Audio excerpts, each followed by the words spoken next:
Bismillahirrahmanirrahim. Assalamu alaikum dear students. I hope that all of you will be fine. Let's start our diary of 10th June and the day is Wednesday. The diary of English A is chapter number 7, Sports and Games, Translation. The diary of English B is Definitions of Consonants and Words. Diary of Social Studies is chapter number 9, Long question number 2. And the diary of Maths is Review exercise 7, question number 7.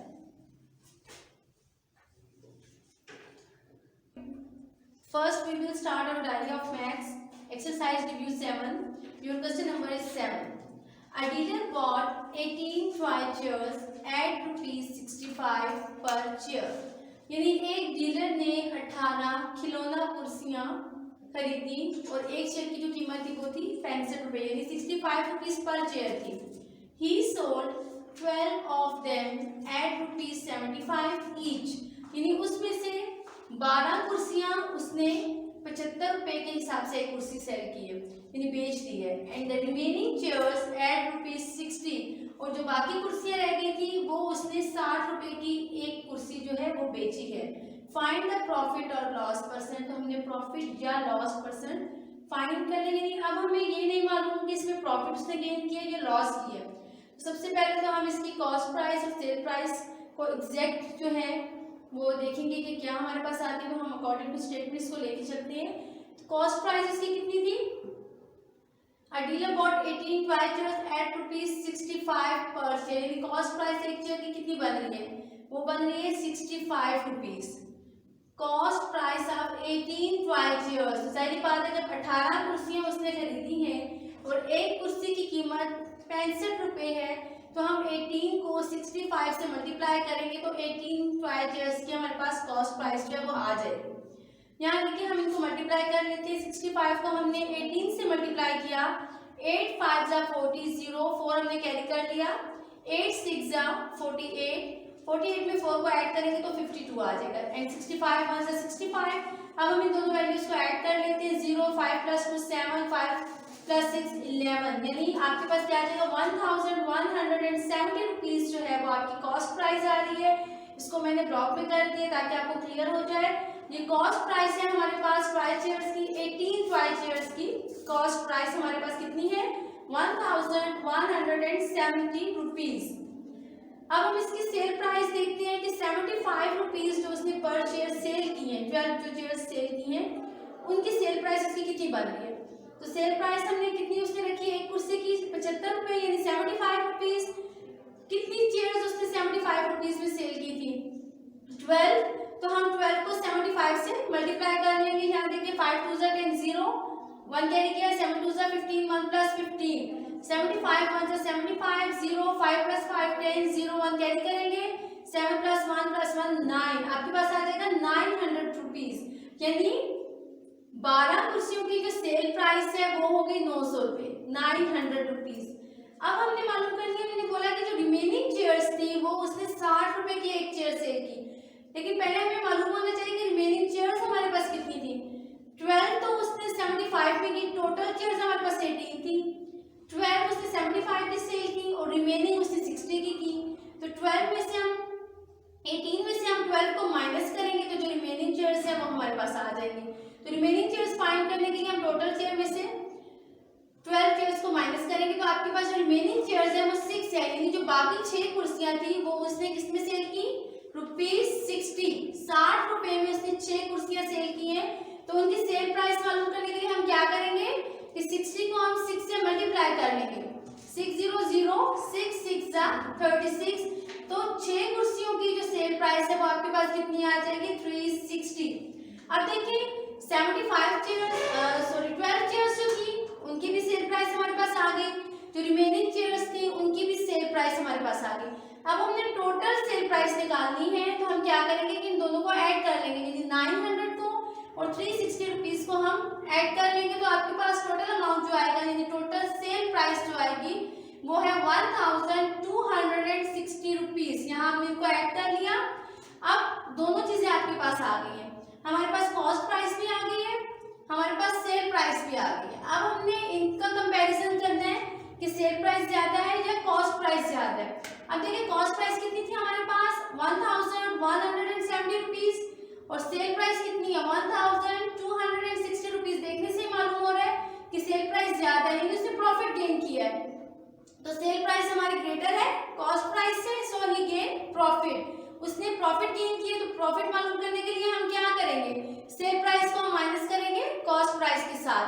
जब हमने इन दोनों को minus किया तो उसको 90 रुपए का profit आया, यानी उसने प्रॉफिट कितना गेन किया है 90 रुपीज। परसेंट प्रॉफिट का फॉर्मूला मैंने आपको प्रीवियस में भी बताया था, लॉस परसेंट का भी और प्रॉफिट परसेंट का भी। तो यहाँ हमने क्योंकि प्रॉफिट उसने गेन किया है इसलिए हम परसेंट प्रॉफिट का फॉर्मूला अप्लाई करेंगे, profit over cost price multiply by 100। Profit कितना था उसका 90 रुपीज और कॉस्ट प्राइस उसकी कितनी थी 1170 रुपीज। जीरो को हमने जीरो से कट कर लिया, ये मजीद कट नहीं हो रहा। 90 को हम 10 से मल्टीप्लाई कर लेंगे तो 900 ओवर 117 आपके पास आ गया। इसको हम डिवाइड कर लेते हैं, 900 को हम अंदर रखेंगे 117 पे डिवाइड करेंगे, तो 117 को 7 से मल्टीप्लाई किया 819 आया, इनको माइनस किया तो 81 आता है, पॉइंट लगा के जीरो लगाएंगे। 117 को 6 से मल्टीप्लाई करेंगे तो 702, हम पॉइंट के बाद सिर्फ एक डिजिट ले लेते हैं, तो 7.6% इसका आंसर है। ये क्वेश्चन आपने अपनी नीट रजिस्टर पर भी सॉल्व करना है और उसकी रफ रजिस्टर पे प्रैक्टिस भी करनी है। Your next idea of English is chapter number 7, Sports and Games. Its translation. Read the passage. Cycling is a sport. Cycling जो है वो एक गेम है या एक खेल है. Lots of people, बहुत से लोग पसंद करते हैं साइकिलिंग, साइकिल चलाना, बिकॉज क्योंकि it is very good exercise, क्योंकि एक बहुत अच्छी वर्जिश है। Beside being a sport, besides अलावा, बीइंग अ स्पोर्ट एक खेल के अलावा, it is also a form of transport, ये एक आमदोरफ्त की भी अच्छी शक्ल है। ट्रांसपोर्ट क्या कहते हैं, एक जगह से दूसरी जगह जाना, ले जाने का जरिया। इनफैक्ट हकीकत में अ बाईसाइकिल इज़ द चीपेस्ट, जो बाईसाइकिल है वो सबसे सस्ता एंड क्लीनेस्ट और सबसे साफ मीन्स ऑफ ट्रांसपोर्ट, जरिया है ट्रांसपोर्ट का। इट इज़ चीप, ये सस्ता है, बिकॉज क्योंकि it does not need petrol, क्योंकि इसे पेट्रोल की ज़रूरत नहीं होती, और any other kind of fuel, और किसी किस्म के ईंधन की, टू मेक इट मूव, हरकत करने के लिए। इट इज़ क्लीन, ये साफ़ है, बिकॉज क्योंकि it does not give out fumes, not give out नहीं देता, फ्यूम्स धुआं, और स्मोक, ये भी धुआं को कहते हैं, एज अ कार, जैसा कि कार, ट्रक या स्कूटर देता है। पीपल ऑफ ऑल एजेस, तमाम उम्रों के लोग, फाइंड इट ईजी, समझते हैं आसान, to use a bicycle, bicycle को इस्तेमाल करना। इन द बिगिनिंग, शुरू में बाईसाइकिल्स को यूज्ड, इस्तेमाल किया जाता था, to have big wooden wheels, जिन साइकिल्स को इस्तेमाल किया जाता था उनके पहिए बहुत बड़े होते थे और लकड़ी के होते थे। सो दे वर लार्ज, वो बड़े होते थे, एंड हैवी, और भारी होते थे। नाउअडेज, आजकल, बाईसाइकिल्स हैव रबर टायर्स, आजकल बाईसाइकिल्स के रबड़ के पहिए होते हैं, and are very easy to use, और उन्हें इस्तेमाल करना बहुत आसान है।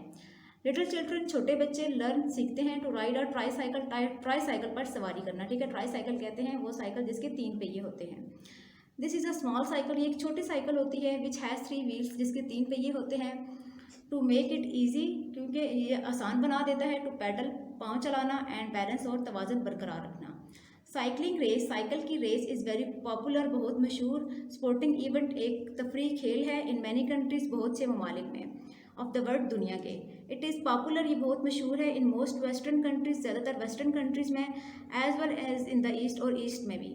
One of the famous cycle race, एक बहुत ज़्यादा मशहूर साइकिल रेस हेल्ड, मुनक्किद होती है इन फ्रांस में, इस पर 4000 किलोमीटर, और 4000 किलोमीटर तक होती है। The next idea of English भी, definition of consonant and words. Here is consonants. अब कॉन्सोनेंट्स होते क्या हैं, इंग्लिश अल्फ़ाबेट्स में टोटल 26 लेटर्स हैं, और 26 लेटर्स में से 5 वावल्स हैं, ए ई आई ओ यू, तो बाकी जितने भी वर्ड्स बच जाते हैं, ठीक है, ए ई आई ओ यू के अलावा वो सारे कॉन्सोनेंट्स हैं। Consonants have no sounds of their own, consonants की अपनी कोई साउंड नहीं होती, they do not make words, और उनसे कोई वर्ड्स भी नहीं बनते, they join vowels to make words. अब जब तक हम कॉन्सोनेंट्स में वावल्स को ऐड नहीं करेंगे तब तक कोई वर्ड नहीं बनता। Words are joined in a certain order to make a sentence, हम वर्ड को एक खास तरतीब में जोड़ते हैं सेंटेंस को बनाने के लिए। The next definition of words, a group of 2 और मोर देन 2 लेटर्स, 2 या 2 से ज़्यादा लेटर्स का मजमुआ, विच मेक्स एनी मीनिंग और कंप्लीट सेंस, जिससे एक मुकम्मल लफ्ज़ या एक सेंस बनती है, इस कॉल्ड अ वर्ड, इसको हम वर्ड कहते हैं, ठीक है। A and I R 2 letters, अब अगर ए को देखें और आई को देखें तो ये 2 लेटर्स हैं, which give meaning, no meanings, जिसका कोई मतलब नहीं है, ठीक है। अब आई और ए का कोई मीनिंग नहीं होता। When these are written as words, जब हम इनको वर्ड्स के में लिखेंगे, I is always written in capital e.g. I am a boy. अब यहाँ पर अगर आप देखें तो आई को हमेशा हम कैपिटल में लिखते हैं। अगर ये वर्ड के सेंटेंस के मिड में भी आ रहा है या स्टार्ट में भी आ रहा है, इसको हम हमेशा कैपिटल में ही लिखते हैं। अब हम देखते हैं कि लेटर्स को किस तरह से ज्वाइन करके हम वर्ड्स बनाते हैं, ठीक है। अब यहाँ पर फर्स्ट लेटर हमें 3 लेटर्स दिए गए हैं CANT। अब तीनों को हम ज्वाइन करेंगे तो हमारे पास एक प्रॉपर वर्ड बनेगा कैट, जिसका मीनिंग है बिल्ली। CAT को अगर हम अलग प्रोनाउंस करें तो इसका कोई मीनिंग नहीं बनता, अगर हम ज्वाइन करेंगे तो एक वर्ड बनता है। The next example is LION। इनको अगर हम अलग अलग पढ़ें, L का कोई मीनिंग नहीं है, I का कोई मीनिंग नहीं है और N का भी कोई मीनिंग नहीं है। अगर हम इनको ज्वाइन करें LION तो एक वर्ड बनता है लाइन। द नेक्स्ट आ रही है social studies, chapter number 9, long question number 2। Why is Pakistan own coal not very important in industry at the moment. कि पाकिस्तान में जो अपना कोयला पैदा होता है वो ज़्यादा इंपॉर्टेंट क्यों नहीं है, ठीक है। Why may it be much more important in future, और ये फ्यूचर में हमारे लिए कैसे इंपॉर्टेंट हो जाएगा। Pakistan has a large quantity of coal. Pakistan में कोल या कोयला जो है वो बहुत ज़्यादा मिकदार में पाया जाता है, but much of it is low quality. लेकिन वो बहुत लो क्वालिटी का है, इट्स मीन कि इसकी क्वालिटी अच्छी नहीं है। It produces a lot of polluting sulphur. ये आलूदा सल्फर पैदा करता है जब इसको जलाया जाता है। एंड ऐश और राख पैदा करता है व्हेन इट इज़ बर्न्ड, जब हम इसको जलाते हैं। And does not give much heat, और ये ज़्यादा हरारत भी नहीं देता, ठीक है। हाँ एवर ताहम रिसेंटली हाल ही में an area of high quality coal, एक इलाका दरियाफ्त किया गया है जहाँ पे हाई क्वालिटी कोल जो है वो डिस्कवर की गई है इन थर के इलाके में। एंड द माइंस, और कानकनी की जा रही है या कानें खोदी जा रही हैं, are being developed for future use. Future में इसको यूज़ करने के लिए कानें खोदी जा रही हैं ताकि हम अपने ही मुल्क के कोयले को यूज़ कर सकें अच्छी क्वालिटी के। अब आपने डियर स्टूडेंट्स सारे डायरीज को अच्छी तरह से याद करना है और इसको अपनी कॉपीज़ पर नोट भी करना है। अब इंशाल्लाह अपने नेक्स्ट डायरी के साथ कल हाजिर होंगे। अल्लाह हाफिज़।